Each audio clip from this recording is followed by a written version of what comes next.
Hey guys, welcome back. Hope you had a good Friday. Today, pretty flat, up $66. Not a whole lot went on though. These are going to expire today in the money, or out of the money, so we collect the premium, which is nice, 16 bucks on this one, and then $4 on that one. So a little $20 credit spread. Using a lot less collateral right now. Today I sold my Uber shares, not because I don't believe in the company, but because it was one of the reasons is it was the only company I had up today. So as well as I wanted more capital to do credit spreads, and Uber I think it might keep going, but I think it's kind of finding a top here. For a few reasons. Just right over here it was oversold. All that velocity, all that speed coming up, and now it's still traveling up, and looks like it's flattening out. MACD is also flattening out.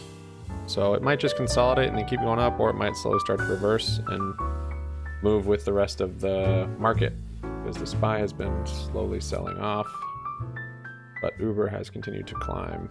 So I don't know if that's going to continue or not. I'm assuming it's going to come down some, because Uber's kind of a tech company, I'd say. Yeah, but I do want to buy back in. I want to make back some of what we lost, get this account back up to 22k or so, and then buy into Uber if it's at a lower point, because this has been a pretty steep run up. It's also pretty high off of the once the 9-day moving average moves this high off of the 180. Yeah, see, like you can see right here, once it gaps that far, it usually wants to consolidate a little bit, kind of settle down. This time it bounced off the 180, which is pretty common.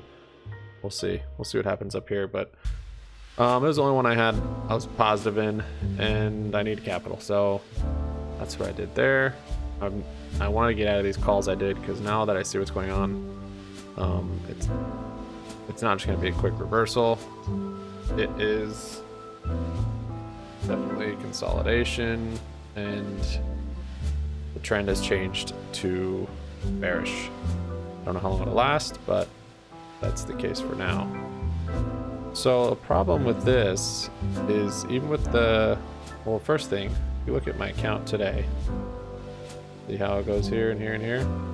What I don't like is when my account looks the same as the SPY.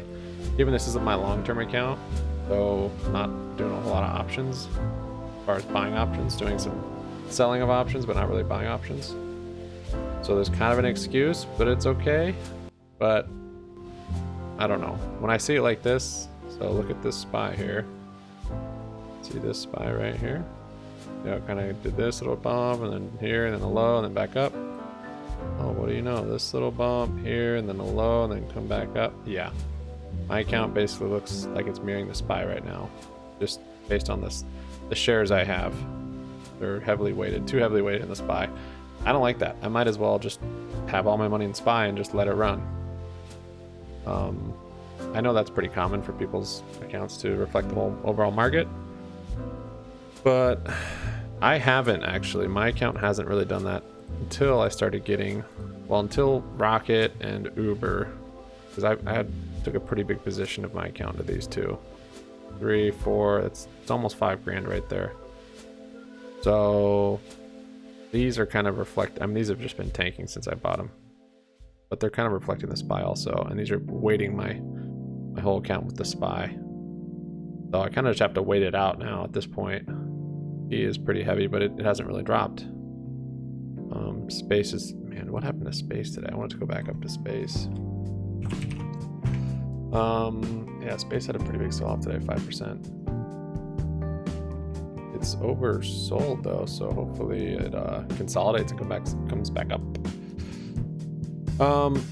But so with this credit spreads, another problem with the SPY consolidating, kind of staying flat like we've had, kind of bearish. I mean, basically since this day, now it's just kind of going to be a lot of this, I feel like, on the bearish side, but kind of consolidating still.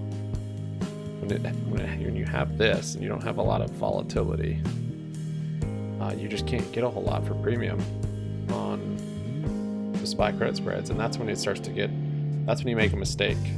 So if you look back here on my account, what happened here and then here was the SPY credit spreads. They expired in the money August 25th. If you look back there, what was going on? Wait, let's see. Look how flat this is. Look, it's just so flat. I mean, given, okay, there's a few reasons why those expired in the money and mistakes, lesson learned. But one of the reasons, one of the problems is that you get kind of, the main problem is that I guessed the trend wrong. I thought this red candle, I was like, all right, this is the top. It's been overbought. The MACD's crossed over. I thought it was going to start coming down. And I realized it's going to keep running, and this just accelerated right here. And this oftentimes actually happens before reversal. Is you'll have a long trend up, and then before it reverses, see, it's just kind of an even trend up. Before it reverses, though, then it does this big jump. And the same thing happens when it's going down on a bearish. And the Wyckoff method, or whatever the Wyckoff method, he talks about it. It's also in the bearish way, so you can kind of see it here, maybe not really, but basically it'll work the same way going down. It'll be like going down, going down, going down, and then it'll be kind of flat, consolidating, and then it'll drop, and he calls that the spring test, and then it'll shoot up. So before it has a reversal, oftentimes it has this lower drop. See this? So it was like, okay, lower lows, lower highs, and then this lower drop, and then it went up. It's even right here on the RSI, it was way oversold. You think, oh, it's gonna reverse right here this day, but this is just people call it a bull trap, but yeah. So then they test the lows right here, and then one last jump right here, spring test. It doesn't always happen, but it does happen. So that's why you always want to wait for some sort of confirmation, either it passing this high, which was on this day, you can see it passed over this high, or I don't know, MACD, but it's even over here across the MACD. So you just kind of learn to see this stuff, and I'm learning to see this stuff too. I definitely don't have it down, but these are some of the things I've noticed, and that's what I noticed with this reversal on the SPY, is that it had this long run up, consolidation, run up, consolidation, run up, consolidation, run up, little consolidation, run up, and then this little dip right here, kind of consolidation, kind of a bull trap or bear trap. Yeah, kind of a bear trap. And then it has this last little bit. So if you flip this upside down, this would be the spring test. I can't remember what it's called on the downward side, but basically it's just that last bit to shake it all out, and then they just dump it. I don't know why I'm saying all that. However, so what happens is when it's in a steady climb like this, you don't get a whole lot of premium because there's not a lot of volatility, there's not a lot of velocity, it's not moving quickly. So then what I started doing was I had to get closer and closer to the money to actually make the same amount of gains on my SPY credit spreads. So when you get big red candles, that's extended hours, but big green candles, then okay, there's a lot of bullish sentiment, so I don't have to be as close to the money. I can have it, I can have my strike prices up here, way up here, and I'll get the same amount. But when it's flat like this and there's no big green candle, my strike price has to be real close to get the same amount as I did over here when I had the big green candles. So yeah, I don't know if you're following, but basically that's what starts to happen once you get into these kind of slow trends and or consolidation, is you don't get a whole lot of premium for it, and then you start making it more and more risky because you're realizing you have to bring in the strike price, or you have to take you can't make as much on each one. So like on this one, this is nothing. I mean, given I'm not using as much collateral here, but as the market consolidates, there's not going to be a strong belief that SPY is going to rip up, or a strong belief that SPY is going to just drop. On your premiums, you can't get as much unless if you bring your strikes closer and closer, and then it gets sketchy, because then when you do have that either sell off, or when it's going to reverse and go up, then you're caught and you're in the money on the credit spread. So you need to be ready to get out on these, and you need to definitely cut your losses before it's too late. But yeah, so that's why this one expired today, and this was even a little sketchy. 343. You saw this yesterday when I opened it. I don't remember when exactly I opened it, but it had to basically stay below 343, right? But look, the market it opened. The high of that day was 342.5. So I was saying it's going to stay below 343, which is it's right here. I mean, given when I said that, I think it was, when I opened it up, I think it was down here. But still, I couldn't go any higher. I couldn't say it was going to stay below 345. There literally, it was only 1 cent or less. So yeah, so I had to bring it down here, and that's not even, I like to go, I'm kind of figuring out the numbers, but I think I like to have, when the SPY is this high at 335 or so, I like it there to be basically a 10 point range. So I'm not expecting the SPY to move more than 10 points in one direction in one day. So let's see, it opened here, opened 341.83. That would mean 331.83. Where'd it close?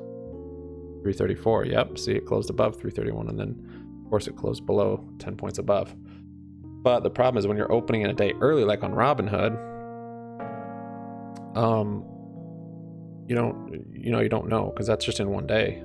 If it can move a little less than 10 points, let's say 8 points in a day at 16 points in 2 days, you're here, you can't get any premium if you're saying it's going to move 16 points from here, way down here in 2 days. You just won't get any premium. So a little more risky doing the 2 day.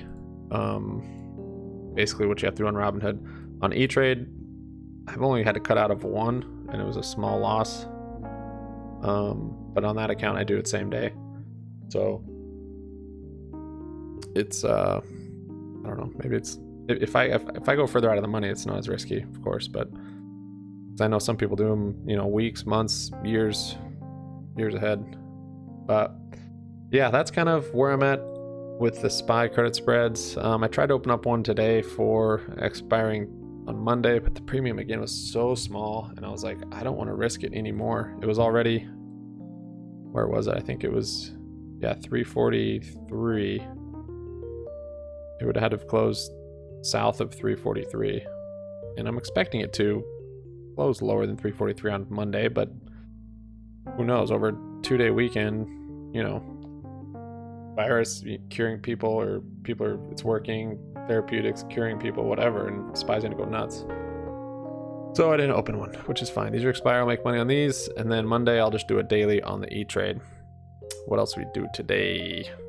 Kodak. What's going on with Kodak, dude? Kodak ran up again today. I know it ran up after hours yesterday. I don't know if people just heard about the news late. Like, it ran up here because they disclosed the shareholder, like, holding a 15% stake, and that made people excited. But then here, this big bounce. I don't know if this was just late news. It's weird. It's sketchy what goes on with this company. It's like call sweeps, insider trading. I don't know what's going on.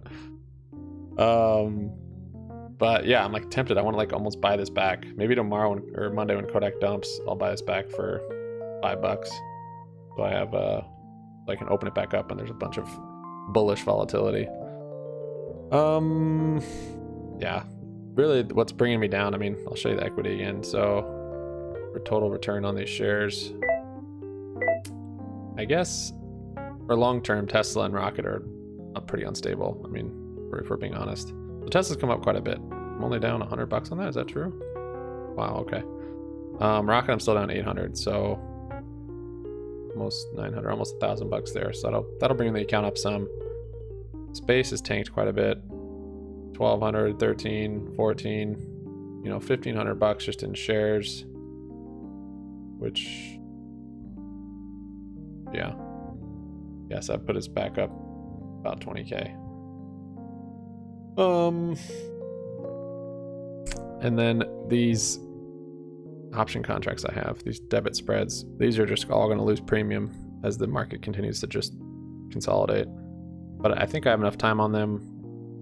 Hopefully if it breaks out bullish at some point in the next week or so, next week or the week after. These are all expiring not until October, so except for I guess this one. Yeah, I don't. There was a rotation happening to travel stocks right when the SPY started selling off a couple days ago. Right here, there was like, this was like a rotation day, and then it was like, whoa. So yeah, hopefully I can get out of these with a little bit of profit. Like I said, I got out of Uber just to have some more capital to put a little more capital in these SPY credit spreads next week. Get the account back up, because with the market being down, I want to put more money in some long-term, be it Uber, Rocket. I mean, really, I'd probably like to get into some more Rocket. If I have enough next week. I think it's got a pretty strong support here. It's actually lower. I kind of expected support to be up here at 24, but lower down here like 22. Like to do more into Rocket and then Tesla too, honestly. Like, I still have beliefs in these. They're down right now. Tesla might, I don't know what Tesla's gonna do. Might consolidate back and forth in this range. I'd like to get some shares down here at 308. And then, yeah, still want to get out of some of these. Space, we'll see. Yeah, that's pretty much it. I guess I didn't really do any play. Actually, I did. Okay. I got a NKLA. Just kind of, not a YOLO, but it's so oversold. And it seems like it's kind of found a bottom here today. Although, actually, now that I look at it, that could be a bear flag.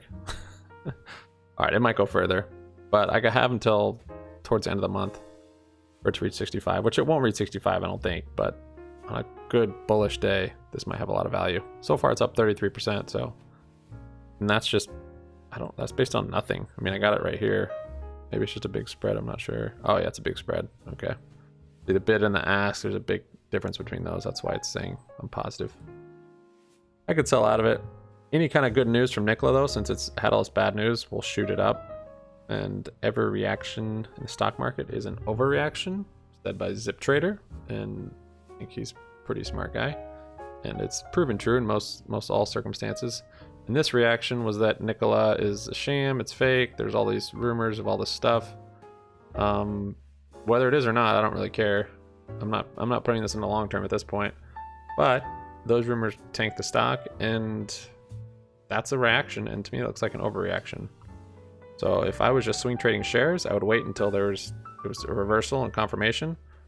But with doing options, once there's that, you're gonna get a lot of premium. So you're gonna have to catch it early, and then you can do better with it. So we'll see. It might keep selling off, but it wasn't a huge play. 45 bucks, not a whole lot of risk there. Yeah. So that's it, guys. Hopefully you have a good weekend. September 11th. I didn't even mention that at the beginning of the video. I'm sorry, but always remember, never forget all those we lost and how America changed on that day, and how we can remember that day in a positive way, and how we came together and fought a common enemy for a greater cause. Thanks for watching, guys. Remember to like up, sub up, comment down, make your money happy money so it'll stick around. Peace out.